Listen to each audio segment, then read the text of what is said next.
Secunderabad cantonment board పరిధిలోని ward 1 సౌజన్య కాలనీలో cantonment board నిధులతో రూ23 లక్షలతో బిటి రోడ్డు నిర్మాణ పనులను ప్రారంభించిన cantonment board nominated member Banuka Narmada Mallikarjun ఈ సందర్భంగా సౌజన్య కాలనీ వాసులు బానుక నర్మదను ఘనంగా సన్మానించారు. అనంతరం కాలనీ వాసులు కాలనీలో ఉన్న పార్క్లో ఒక పైకప్పు నిర్మాణం పూర్తి చేయాలని దీనిపైన వెంటనే నర్మద స్పందిస్తూ మల్కాజిగిరి పార్లమెంట్ సభ్యులు శ్రీ ఈటల రాజేందర్ దృష్టికి ఫోన్ కాల్ ద్వారా తెలియజేశామని, దీనికి గాను ఎంపీ సానుకూలంగా స్పందిస్తూ అక్కడున్న కాలనీ వాసులతో వీడియో కాల్లో మాట్లాడి కాలనీ అభివృద్ధికి తాను ఎల్లప్పుడూ సిద్ధంగా ఉంటానని, ఈ నిర్మాణం కోసం రూ20 లక్షలు మంజూరు చేస్తున్నట్టు వారు కాలనీ వాసులకు తెలియజేశారు. బానుక నర్మద మాట్లాడుతూ అడిగిన వెంటనే ఎంపీ నిధులు మంజూరు చేయడం పట్ల హర్షం వ్యక్తం చేస్తున్నామని, రాబోయే రోజుల్లో కూడా రూ3 కోట్లతో కాలనీలు, బస్తీల్లో అంతర్గత బిటి రోడ్ల నిర్మాణం చేపడతామని అని హామీ ఇచ్చారు.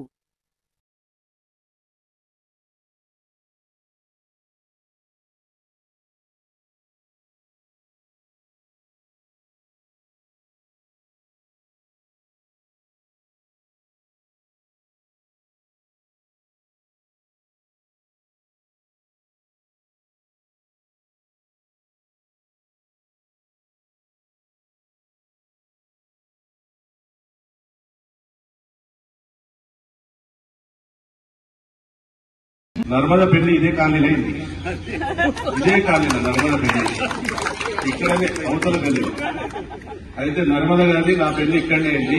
ఇదే కాలనీలో ఇక్కడనే ఒకరోజు ముందొచ్చి ఇదే కాలనీలో ఉండి ఉదయం మ్యారేజ్, సాయంత్రం రిసెప్షన్ 1990లో. ఆ రోజుల్లో అంతా ఓపెన్ ప్లేస్. పెళ్లి రామనగర్ ఉంది కదా, పక్కిల్లు పెళ్లి రామనగర్ పక్కిల్లే మేము ఉండేది. ఒక 5 years ఉంది. ఇప్పుడు తీర్థం మేడం కొత్తగా IPS తర్వాత సంవత్సరం కింద. కాబట్టి నర్మదకు ఇది అత్తగారిలో ఈ కాలనీ గ్యారంటీ చెప్తా ఉన్నా. వాళ్ళు ఏం డిమాండ్స్, ఇంకా డబల్ డిమాండ్స్ ఎన్నో తీర్చాల్సిన బాధ్యత. ఎందుకంటే ఇవాళ ఈ స్టేజ్ మీకు తెచ్చింది ఇదే కాలనీ, అత్తగారిలు కాబట్టి ఇదే కాలనీ సార్ గుర్తుపట్టండి. అయితే ఎంత అడిగినా కాదు కూడదు అనకుండా ఒక్క నెలనే కంప్లీట్ చేయాలి. మళ్ళీ ఎక్కువ టైం కూడా తీసుకోండి. ఆ గిఫ్ట్ మాత్రం ఇవ్వాలని చెప్పి అడుగుతా ఉన్నాం.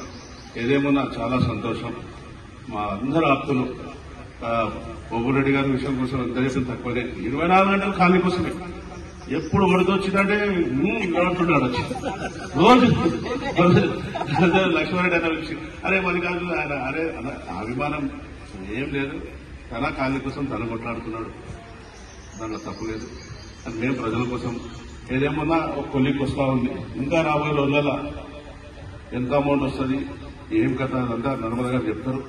లైఫ్ టైం ప్రాబ్లం లేకుండా చేయాల్సినటువంటి ఇంకా పనులున్నాయి, కానీ వినియోగమైనటువంటి పనులు. మన అదృష్టం కొద్దిగా మంచి ఎంపీ గారు వచ్చినారు. తనగిట తన ఫండ్స్ ద్వారా ఇప్పుడు దీన్ని అడుగుతా ఉన్నారు. డైరెక్ట్ పోయే అప్రోచ్ ఉన్నది. పాత పరిచయాలు అన్నీ ఉన్నాయి కాబట్టి లక్ష్మణ ద్వారా అందరం కలిసిపోదాం. ఎంత ఎక్కువ బడ్జెట్ అయితే అంత ఎక్కువ. కంటోన్మెంట్ లో ఒక 25% మీ బడ్జెట్ మీ కానికి ఇచ్చే బాధ్యతగా పనిచేస్తాం. ఇంకా ఏదేమున్నా ఇప్పుడు ఈ రోడ్డు ఇప్పుడు ఇనాగ్రేషన్ చేద్దాం మనం. ఇది అఫీషియల్ గా ఎమ్మెల్యే, ఎంపీ వీళ్ళందరూ వరకు లేట్ అయిపోతా ఉంది. కొన్ని పనులు ఎంపీ గారు మీ 2 కోట్ల వర్కులు ఒక నెలలో కంప్లీట్ చేయాలి టార్గెట్ పెట్టుకోండి. మేము వచ్చే వరకు మీరు ఆపడం, దానివల్ల ప్రజలు నష్టపోవడం ఇవన్నీ కాదు. ఫస్ట్ మీరు వర్క్ చేసేది.